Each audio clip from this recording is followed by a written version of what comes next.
Good morning again. This is Caroline from the Exigy team.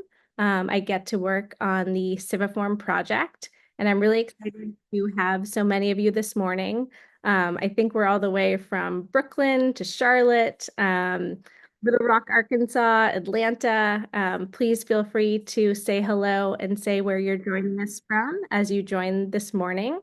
We're going to keep things very quick at the top because we're really excited to have Greg and Megan here, who I will introduce in a bit. But first, we're going to start with a quick, brief overview of the CiviForm platform. It is a government-led software collaborative, which is pretty unique and exciting. So I'm excited to introduce our Director of Product, who leads our CiviForm work here at Exigy, Isabel Shaw. Take it away, Isabel. Thanks, Caroline. Hi, everyone. Thank you so much again for joining us today. My name is Isabel Shaw, Director of Product at Exigy, but as Caroline said, most importantly, I have the privilege of learning from folks like Megan and Greg every day as a product lead for CiviForm. And so my role today is to do a super brief overview of the product, just to set some context for us all. And I do intend to keep it very brief to get to our headliners today. But if it is helpful to have a more in-depth understanding of the product and the functionality at all, like please do not hesitate to reach out to Caroline and we can make sure we get that to you. One last thing just to share before we jump fully in here is we are all highly aware of all of the uncertainty going on right now at the federal level. And so we wanted to just call that out and say an extra big thank you for choosing to spend your time with us. I am really optimistic that Megan and Greg are going to be a real spot of light given what's going on right now. Perfect. So at the absolute highest level, CiviForm is a platform that aims to simplify the process of administering and applying for government benefits. What we do is offer a central hub for both residents and government administrators that really aims to break down silos and to really kind of offer a step towards more integrated service delivery. And we do that in a couple of different ways. So the first one here is from the perspective of residents. And so what this looks like is a central one-stop shop where residents can come on and discover all of the services that are available to them in one place. This can be the front door for all of your affordability programs in your city, county, or state. It can be just one destination within your government. But really, what we aim to do here is not just make it possible to see the full package of services, but allow residents to understand what they're likely going to be eligible for and how they can target those applications with a self-assessment of eligibility. And then they can either apply to kind of one central common application that can be served to multiple programs, or they can apply to multiple programs reusing the same set of data over and over. We really aim to take that barrier away by allowing you to enter information one time and then use it for the next applications that you apply to. To keep making that feel a little bit more concrete on this next slide, two images of just kind of the application process itself. And so what you'll see is really important to set expectations up front to ensure the streamlined, successful applications, letting folks know kind of what's going to be expected of them, what documents they're going to need. And then what you'll see here kind of in this blue alert is just kind of a very concrete example of letting residents know we're going to be reusing their data to save them time. The second perspective that we want to kind of represent here is the side of government. So what CiviForm offers government administrators is a no-code form creation and management platform. We know it's really important to have complete ownership over all of your services. And so by being a no-code tool, that means that you can build, launch, edit, make changes anytime a policy changes, a program changes, anything needs to be altered. There's no need to go back to a vendor to support you on this. One of the huge building blocks here is the ability to generate kind of a custom question bank to align your programs, support data reuse, and really set kind of best practices for your government in those plain language, phenomenal, reusable questions that make up the DNA of forms. We won't get into all of the features here, but important to note, there is some, reporting functionality, of course, and then as is essential as an open source government tool, the platform is interoperable. And so there are many ways to export data, to view the data in the platform, or to set up integrations via API, if you choose to use other client management tools as well in your workflow. And then the last piece we want to just hit on here today is that um, because we know that their most vulnerable populations may always prefer to work through community-based organizations, CiviForm has a built-in workflow for benefits navigators or community-based organizations, CBOs, to help apply on behalf of residents. So they can go on, add clients, apply, and track those applications and the statuses of them across multiple clients. We'll limit that high level overview here and just close with my favorite fact about CiviForm, which Caroline started us off with, which is that CiviForm is an open source software collaborative. It was originally built in the city of Seattle with pro bono support from google.org. And every government who has joined since then has helped us create what is a true collaborative by government for government, as you will see in just one second here. And really what that means is that while each government really owns their own implementation and can complete control over their own data, we share not just a code base, but we share decision making about the platform. So folks like Megan and Greg are joining regular conversations with us to set our roadmap, help define kind of the individual requirements for features that we build together, sharing best practices, user research, et cetera. So it's really a community of innovation on top of an accelerant for how the product serves across the United States. So with that, I will pause and send it back over to Caroline.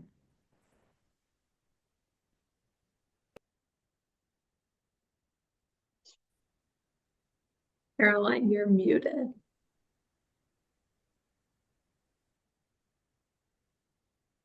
This is better. Thank you. I just wanted to say, please use the chat to ask questions as they come to you. Thank you, Isabel, for that great overview. And just to call out, we're happy to go into detail. We know there's a lot there and can definitely follow up with anyone who's interested. So now I am very excited to introduce probably one of the main reasons why you're here, which is introducing Greg Overtomb, who has served as the City of Bloomington's Assistant Director for Enterprise Applications since October 2021. He has 30 years of experience managing data and implementing technology solutions for government organizations, including the State of Indiana Department of Environmental Management, the Interstate Technology Regulatory Council, and the Association of State and Territorial Solid Waste Management Officials.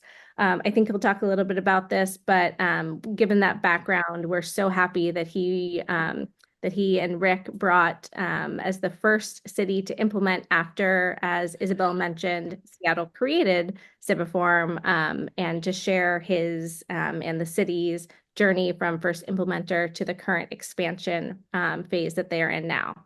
So I'm pleased to hand it over to Greg. Thanks, Carolyn, and good job with all of those esoteric government agency names that I threw in there. I really was curious to see how you were going to do with that, so good job. Our work here with CiviForm began in the fourth quarter of 2021 when our ITS director, Rick Dietz, learned about the CiviForm project and reached out to the city of Seattle. They put us in contact with google.org, and we began a series of conversations to try and decide if CiviForm would be a good platform for us to introduce into our application portfolio. And it did. The open source nature of the product, as well as the ability to deploy it in any way that we wanted to and manage all of the applications and the applicant data, was very attractive to us. And so we felt it would be a good fit. So by April 18th of 2022, we had enough information gathered from our departments to figure out what applications would be a good fit for CiviForm, and we had gotten them on board with being part of the initial rollout.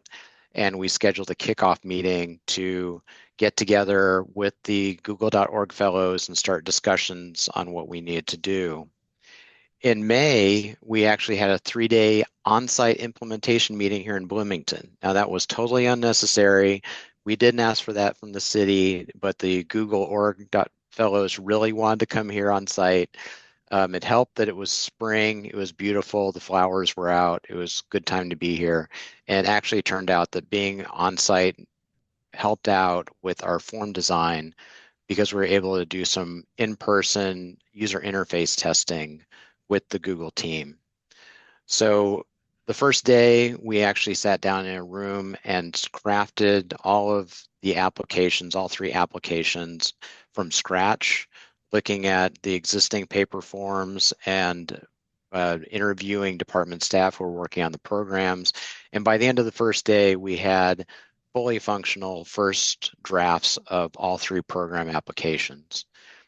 The second day, the Google team went out to our local public library, set up in the entrance, and tempted people to come and help out with the user interface testing by giving them candy and gift cards, and then used that information and took notes to bring back to the team, which we did the second afternoon. We got together, looked through all of the interface testing notes, and started a second iteration. And it was very useful to have that in-person user testing from people who weren't familiar with these programs, because as we went through designing them, our workflows and the way that we collected information made sense to us. But when we put it in front of people who had never interacted with the system or with these applications, some of the feedback basically convinced us to completely redirect some of our flows. We actually reversed the information intake flow on one of the applications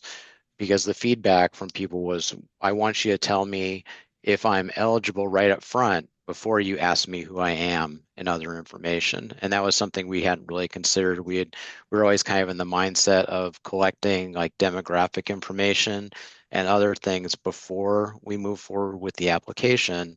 So so I guess the bottom line is if you can do some user interface testing, especially with people who are unfamiliar with your product, that's a really good way to do that. And then by the end of the third day, actually by early afternoon, we had finished the iterations and we had fully functional applications ready to go running on Google servers.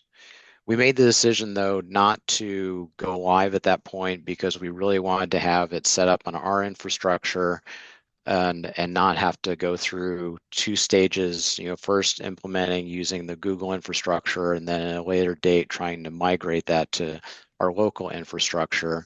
So we disbanded and started working on actually deploying it within the city of Bloomington architecture.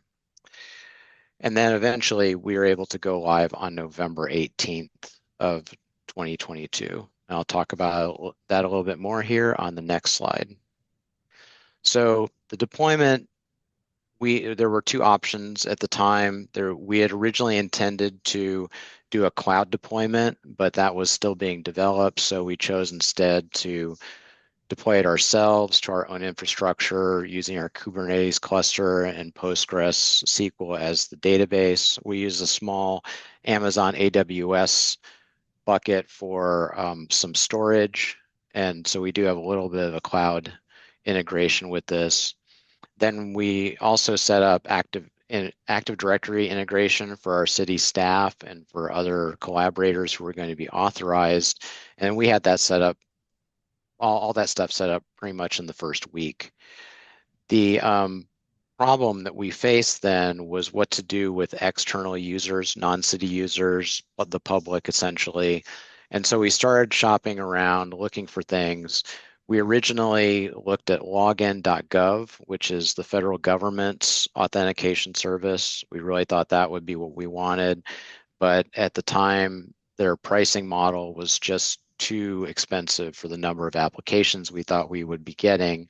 So we continued looking, and just lucked into the Indiana Office of Technology has an authentication service called Access Indiana that's used by Indiana state agencies for people to interact with those agencies as a one-stop portal. And at that point, it was only state agencies. They hadn't opened it up, but they were starting a pilot program to let local governments, counties, and cities also use their application. We found out about it, uh, said, please pick us, and we were the first city in Indiana to use the Access Indiana platform. And on the right side of the screen here, this is actually a snapshot of my personal Access Indiana subscription. So you can see that I have like, the campground reservations, the city of Bloomington, and a few other state agencies. So users can customize whatever they want to get from these agencies. It's fully in their control. And that meant that as ITS staff, we did not have to do any user management or account management for public users. We were very pleased with the support needs of CiviForm because they're very low. We do have 2 application analysts who work on CiviForm. Their main jobs are to build out applications for our programs and also update the application as needed when on our servers as updates are released, which tend to be weekly. But even with that, I estimate it's probably about 5% of their workload for maintaining the CiviForm platform. We do have sometimes when it gets to be 100%, especially when we're rolling out a new program, there's a lot of effort devoted to trying to get that done as quickly as possible. But once that is completed, there's very little maintenance that we've found in running the platform. And then our system admin, we occasionally have to ping them a couple times a year to help us if we have major integration things or if there are like server changes that we need to address. And we support 12 program administrators on the programs that we've rolled out so far, but even with that number of staff we're supporting, it's still a very light lift for us to take care of things. Next slide, please. So I've mentioned the programs. We originally we selected 3 initially, and they had to meet a certain set of criteria for success. We wanted to start out with things that were pretty simple and well defined. So the criteria were that there could be no payment collection required for the submittal or for the application. The programs had to be designed to help low-income applicants or nonprofit organizations, and it had to be a single-stage application process. So we wanted things where all or nearly all of the information required to process the application could be submitted in a single session through CiviForm. 3 programs that we selected were the Utilities Customer Assistance. So this gives financial support for people who need help paying their water bills. And this was also done in collaboration with an organization called the South Central Community Action Program. They actually intake all of the information, review it, score it, and then they send the final approved applicants to our utilities staff for processing. And when we originally set this up, we saw this as a trusted intermediary kind of thing where the SCAP staff would be entering on behalf of citizens, which they do, because they also have to submit a second application that's a heating assistance grant, which is a state program and runs in conjunction with this. But what we found is that they were also doing enough review of the applications that we eventually made them program administrators so they could also do those reviews as well as enter things on behalf of citizens. The Parks and Recreation Scholarship provides scholarships that youth can participate for free in recreation programs. So that's a really cool thing. And it allows for multiple people in the same household to apply. So that was another interesting use case that we wanted to see how we could do that in CiviForm, single application, but with multiple people applying for the benefit. And the ITS surplus computer request process is only for organizations, another slightly different use case than having citizens apply themselves. And this is where we take the equipment that we are surplusing. We basically replace a quarter of the computer equipment in the city every year. We evaluate it for how well it's still working at that point, and anything that's still usable, we remove any sensitive information from it and make it available to these organizations to request. Next slide, please. So once we went live in November of 2022, the program has been increasing in the number of applications over time, as you'd expect for something that's working well. The first year we had 22 applications over just those first 2 months. It went up to 122 by 2023. And then last year we had a really good year of 492 applications. A lot of that was because of a new program that we launched called the Pools Fee Waiver, which people can apply for to waive fees for swimming in city pools. And it's also another Parks and Recreation program. So people who applied for the recreation scholarships can also apply for the pool waiver in the same session, or vice versa. And we were very encouraged that we saw that last year we saw many people doing that in the application and the data, which is one of the things that we really wanted to achieve with CiviForm, is helping streamline that applicant experience by letting them do as much as they can with a single session, with a single set of data that they entered, without having to re-enter all of their information. Along the way, we were able to remove several barriers to application that were previously in place with our paper-based processes. So we had paper forms that had to be delivered in person or mailed. Someone had to then process them and move all that stuff around. We also had non-accessible PDF forms, fillable forms that were being put online that also had to be processed.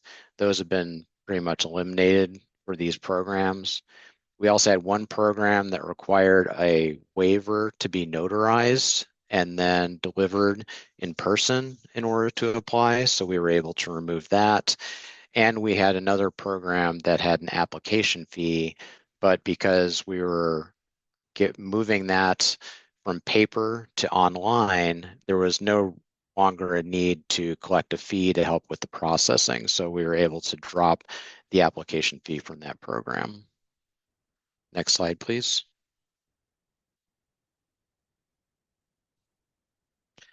So this year, we're going on a major expansion. Up until last year, we only had the 4 programs running, and mainly that was because a lot of our other programs and departments already had application processes in place and platforms that they were happy with. And last year, we started meeting with our economic and sustainable development department. They were using an application an application platform that for all of their stuff, but they weren't really happy with it. And the subscription was set to end at the end of last year. So we reached out to them and started looking at whether their programs could be implemented in the CiviForm. And the good news is that 12 of those programs are going to go into CiviForm sometime this year. I've listed them here. They cover the gamut from sustainability, economic development, and art support. This is also an interesting exercise for us because we're stretching our use of the platform. Some of these are grants, vouchers, and scholarships, which are new and slightly different than simple application processes that we've done before. Several of these are also multiple stage. So there's an eligibility stage, which then leads to a program application if they pass the eligibility determination. And we also have one case where there's actually a 3rd stage of application where information about the verifying how the funding was used is being submitted. And so that's something we had to kind of figure out how to do with CiviForm platform. It does, it works fine for that, and we're excited to be using it for that. And we also, by switching over to this platform, this department is saving approximately $16,000 a year, which they would normally be paying for the platform that they were using before. Oh, and one other thing I should mention here, another thing that we're interested to see how this works out is with our arts grants, because those are based, the submittal is based on a portfolio being submitted. And so not only are we like looking at text and textual documents, but now actually graphic images of potential artworks and completed artworks that would be submitted. And so we're really intrigued to see how what we're gonna come up with to enable review of those applications. Next slide, please. And so here's what our landing page looks like now, although imagine, if you will, please, that empty space being an image of a swimming pool and people enjoying themselves at the pool, which will be our pool waivers program, which is not active right now. This is what we have currently on tap. And next slide, please. And this is what we expect our CiviForm application page to look like by the end of the year. And one other thing I want to mention about this one, you'll notice the second block there in the top row, second from the left, the computer surplus is marked test. That's because we're also trying a new integration with CiviForm, where we try and integrate our inventory application that tracks all of our computer hardware with CiviForm to provide an actual list of available computer equipment in real time to an applicant. We don't know if we can do it, but we think it'll be a really interesting test of the CiviForm platform. And that's all I have, so we'll turn it over to Megan.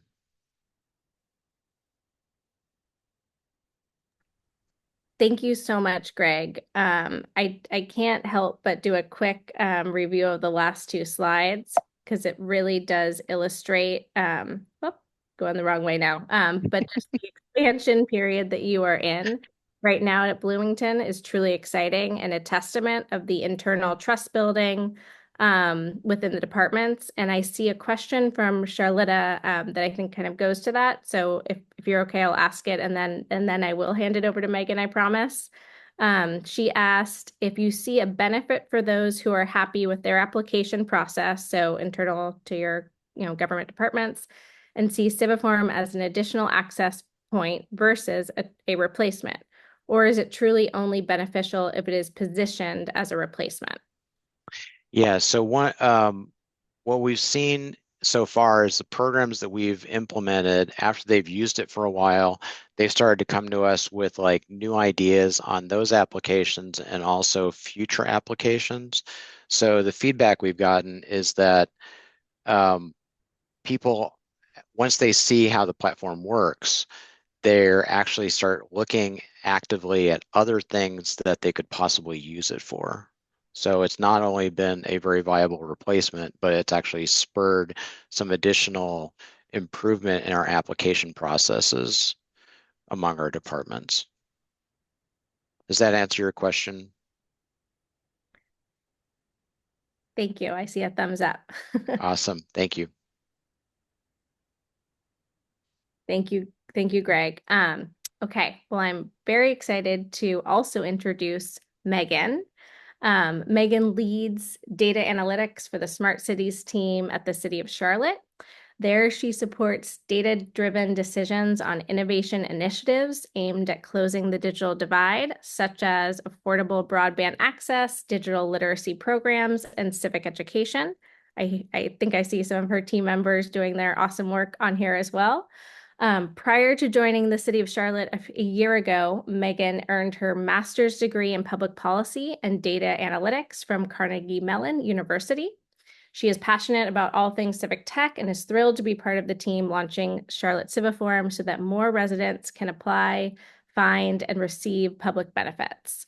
The team of Charlotte has already so much to share, and they're officially pre-launch still regarding their implementation journey and have advice for others embarking upon digital transformation projects. So I'm very excited to turn it over to Megan. Thanks so much, Caroline. So in order to understand how we've gotten here today, I kind of need to paint the picture of where we started.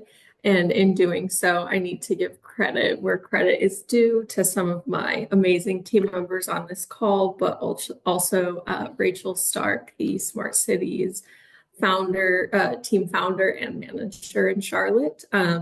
And back in 2021, Rachel stumbled upon an article in The Atlantic called The Time Tax. I know many are familiar with that article, and if you haven't gotten the chance to read it, I'm sure you might know the concept, and it's essentially that American bureaucracy is extremely difficult to navigate and presents barriers to residents who are trying to apply for government assistance and benefits. So Rachel began sending this article out to other members on the innovation team and really started to think about if there was a technological tool that we could build or use in Charlotte to better holistically serve our residents and get them access to their benefits. So the approach that was taken was to form what we call the Innovation Lab. And this is a group that we still use for other big projects or questions that come up on our Smart Cities team. And it's comprised of city, library, and our community-based organization, staff, and leaders. So all these folks serve residents either directly or indirectly. And it's kind of like an informal focus group working session that everyone comes together and puts their thinking hats on to solve big challenges. So in that group in 2022, they built a process map to start to identify how they might leverage a single resident login account on our Charlotte website to streamline our access and usability of city services. And this was before CiviForm was even really well known to the team. But while doing this after and during the Innovation Lab process, Rachel began interviewing other governments who were taking similar approaches to their benefits and spoke with Seattle, who was already using CiviForm. So with that, next slide. Yeah. Google.org also reached out to us around the same time in spring of 2023, so it was perfect timing, and our partnership officially began in the summer of 2023. A lot of people ask how we've chosen the programs that we want to pilot on CiviForm, and the answer is twofold in Charlotte. The first answer was just kind of luck of the draw that our former innovation and data officer moved over to now become the director of housing and neighborhood services. So she was very on board with the whole process and really offered up the housing team as a good pilot case for us.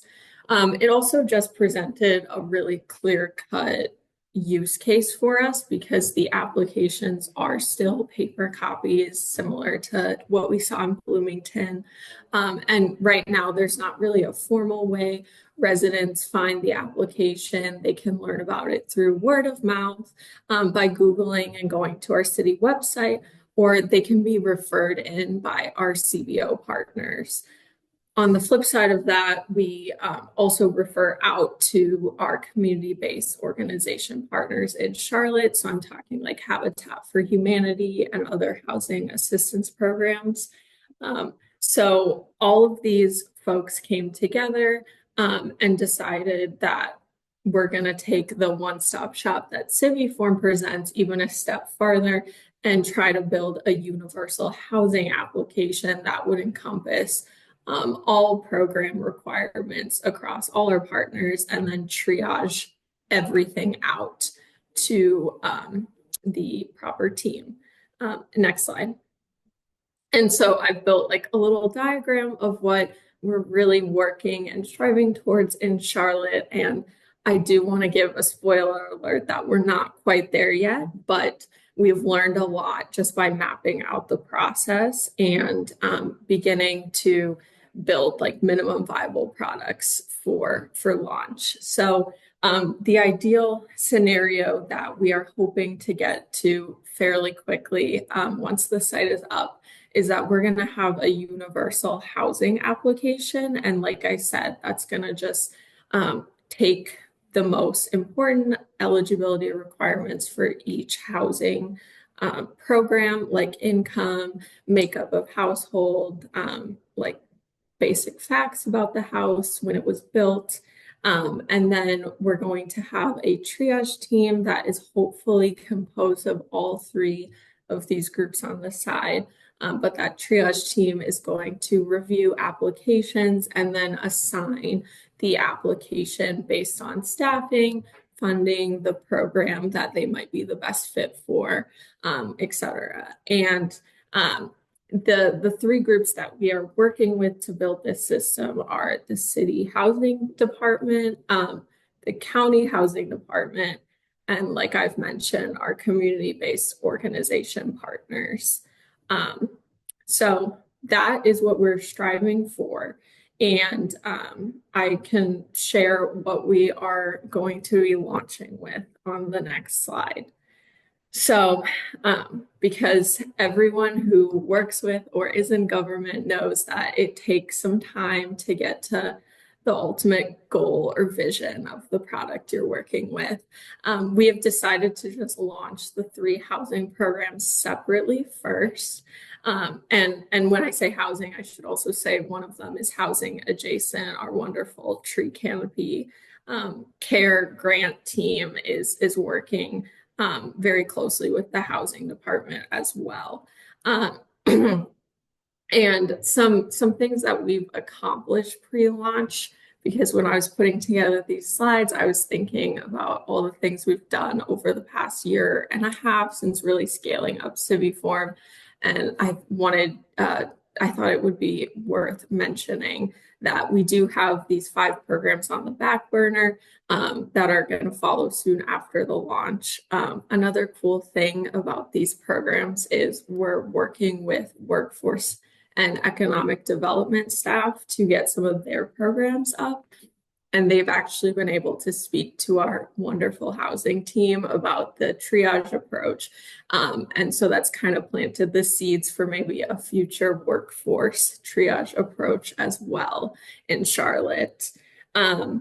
We've initiated 20 partnerships with other city departments, the county, and I have an exclamation point there because that's a very exciting partnership for us to have started, and we're really hoping to get more county programs on CiviForm as well to just better holistically deliver to residents. And then our countless CBO partners like Habitat for Humanity, Rebuilding Together Charlotte, and several others. We've also demoed and met 21 times. We've demoed CiviForm 21 times. And so that's a really exciting statistic for me to look back on and see how successful these demos are, and that people are really, really excited about the potential of this tool, even if it's a little bit slow moving to get to our public launch phase. And then we've also done 2 user testing days with that original innovation lab, and they've provided some like invaluable insights for us in transforming our applications from paper to digital. And we've done 6 program admin training sessions as well. So I think some of my program admins are on the call, and they have been just invaluable in this process of shifting the way we do things in Charlotte. So I'm very grateful to have worked with them. Next slide. So what have we learned? This is the biggest slide, and it's good for me to reflect on as well. I don't think this is a surprise to anyone, but change is slow and comes in waves. So it's really important that you build a minimum viable product first. I think that this helps prove your concept to folks that might be more resistant, but it also just gets people used to different ways of doing things. So going from paper applications for separate programs straight to a universal triage system was a little bit intense. So that's why we decided to back off and just launch with our housing programs individually first and see the success of that, get the program admin really comfortable with it, and then work towards that universal one-stop shop approach. This one is a big one. I would say build an active partnership with the group or groups that you anticipate might bring the most hurdles to the deployment of a new product in the city. One big lesson we've learned in Charlotte is that we need to give these groups active responsibilities earlier on. So one reason our launch has been slightly delayed is because our cybersecurity team needed to do a bit more testing on the tool than we were anticipating because it was open source. And we are super grateful to have CiviForm be ready and safe, reliable, and secure. But were we to go back, I think we would have probably wanted to involve our cybersecurity team a little bit earlier and give them some more active responsibilities so we could really anticipate the roadblocks and challenges that might come with launching our first open source tool in Charlotte. This is something I'm really grateful we did get feedback early. We did user tests last summer, so it was some time ago. But we've been able to anticipate a lot of the challenges that might come up after launch just by showing those CBO leaders who work closely with residents and even a few residents and having them walk through the tool and ask the questions that come up as they're looking at it. So I'd recommend to do that early and often, even if you're not quite sure about your launch timeline. I think anticipating those challenges is always really valuable. And then the last one, super general, don't be afraid of growing pains. I think there's a lot of reasons why Charlotte has taken a bit more time to get ready to launch our tool, but one of them is this is our first time hosting anything on AWS, and our wonderful software engineers really stepped up to the challenge to learn this so we could host CiviForm on AWS. And this has also just really set a wonderful foundation for us to be able to host more technology in the future on that tool in Charlotte. And I wrote this as a fact, but it's probably more my opinion. I do think open source is where government tech is heading. So getting started early and just anticipating challenges and working through them is going to lay a really good foundation for future tools to help benefit all your residents. So with that, I will pass it back to Caroline. Thank you so much, Megan. So much alignment and excellent experiences from both Charlotte and Bloomington. I want to jump to one question right now that I see for you, Megan. And then this is a great time now that we've heard from both of our amazing speakers and governance, open source governance partner collaborators. Great time to put those in chat, or we can even go off mic and use our old-fashioned speaking voices if you would like to do that. But Megan, let me ask you this one from Will. And forgive me, there's a government acronym that Will, maybe you can call out unless it makes sense to Megan, because I need a little more clarification. But he's asking, is there in anticipation of connecting with your COC for coordinated entry overlap at some point? And Megan or Will, if you're able to come off, or Megan, if you have a follow-up question there, I think I just need a clarification on the COC. I think in the chat it was clarified like homelessness services. So there's definitely future work we want to do with people experiencing homelessness in our community. I think right now the housing team is really focused on the the programs that we have year-round funding for, because we know when we start adding programs that we just get temporary grants for, or maybe don't have all the capacity all the time to market on CiviForm, that it might create a bit more internal coordinate. It will create the need for more internal coordination. So we're super excited and looking forward to adding all the new programs that we get in the city. But for right now, we are starting with ones that we know the housing team is working on year round. Thanks, Megan. And thank you, Will, for the clarification there. From John for both presenters. So Greg, if you want to go first, just by speaker order. Sorry, my chat just moved. Did you need help with business process re-engineering? Yeah, we have at the time we started, we had a director of innovation who sat in on some of the meetings and basically encouraged departments to be flexible and adopt this. But beyond that, it was mostly our IT staff just working through all the aspects with the different departments. One thing I would suggest is, when you're doing, and we kind of do our own process improvement as we do that. But one thing that I recommend is doing it with a soft touch.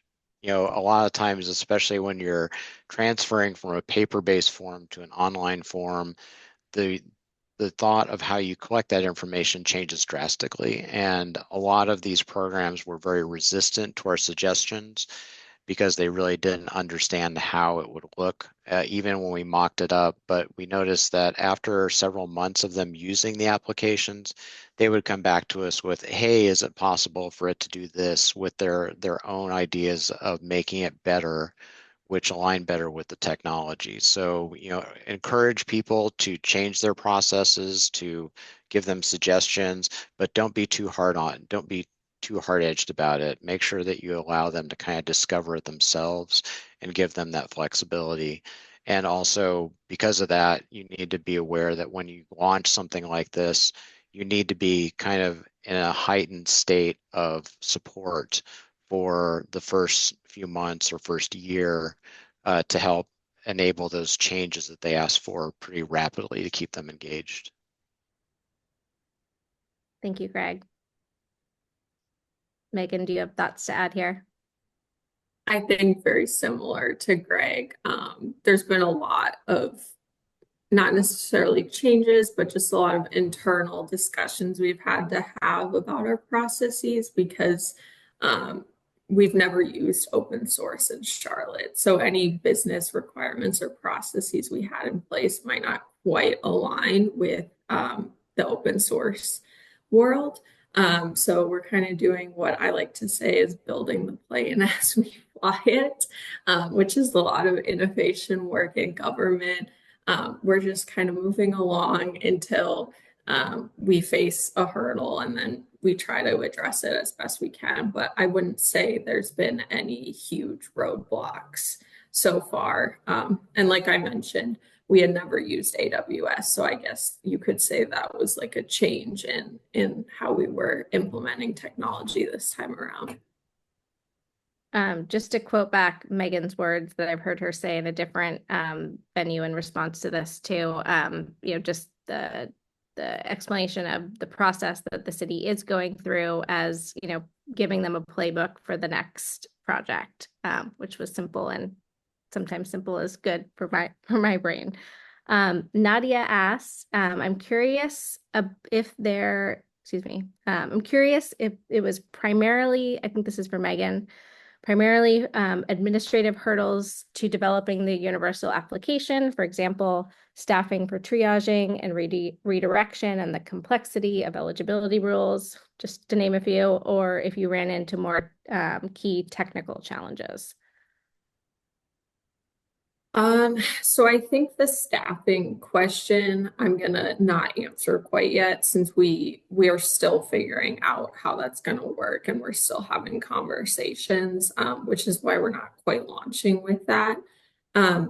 the eligibility rules, definitely. I think I spent about a month or two working very closely with our housing team, just mapping out every question from every application and how we could narrow it down, maybe combine similar ones so that we could ask residents as few questions as possible while still getting the most out of their application.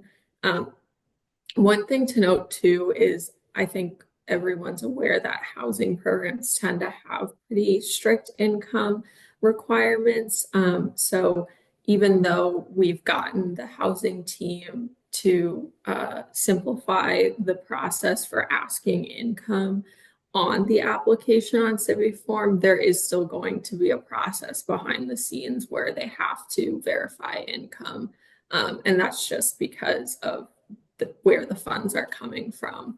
So I would say administratively, everyone was super easy and great to work with getting this application up. It was more of a challenge about how do we narrow it down and try to make it as easy as possible on the residents. Super. Thanks, Megan. And apologies, I'm scrolling back up. So if someone is not having their question answered yet, feel free to drop it again in the chat. But one that I see here for either or for both of you is if there's one key piece of advice that you would give other cities or governments to help them launch, or another way of looking at it, how would you have approached this differently if you knew that this one thing before you began? Yeah, I recommend starting out in the simplest case that you can come up with. Get everyone on board, show that you can succeed, get it done quickly, efficiently, get out to your users, and then build off of that. You want to build that trust with anything that's new. And we kind of saw that when we did the water utilities assistance, which required coordinating with an external organization that add a lot of complication to that project. And we did get it done in time, but I kind of wish we had saved that for like a second or even third application rather than putting it right up front. I think I spoke mostly about this on my slide, but another thing I will say is if you meet resistance, just continue forward building your proof of concept because we did face some barriers of people saying it was going to be too hard and not to go forward with it. And just continuing to go forward with it has gotten us to a place where we have a lot more buy-in now that we have something to show our partners. So that's what I would say. Thank you both so much. I just, as questions come in and that we get closer to the end of the hour, I just want to just a big thank you from the Exigy CiviForm team to Megan and to Greg. They're amazing partners to work with. We're lucky we get to work with states, cities, and counties. As a former state employee, it was what attracted me to my role now. So it is truly the best part of my day. Just to say, as I think we mentioned very briefly at the top, but Exigy is the main product steward of the CiviForm platform, and we are proud to provide service packages to help governments implement. And we really hope to have been having some great conversations with you all already.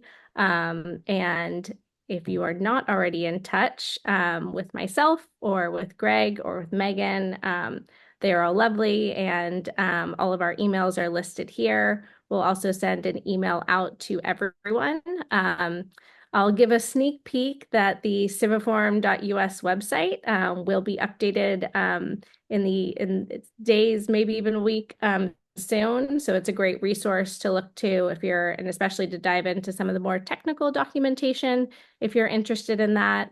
Oh, typo in the email. Well, that's easier to pull it from the chat anyways. Megan, and Ethan or Miguel, if you want to just drop the other emails in. Otherwise, we'll be following up on email and can connect with you all. And just appreciate a big virtual thank you to Megan and Greg and Isabel, and we hope to connect with you all soon.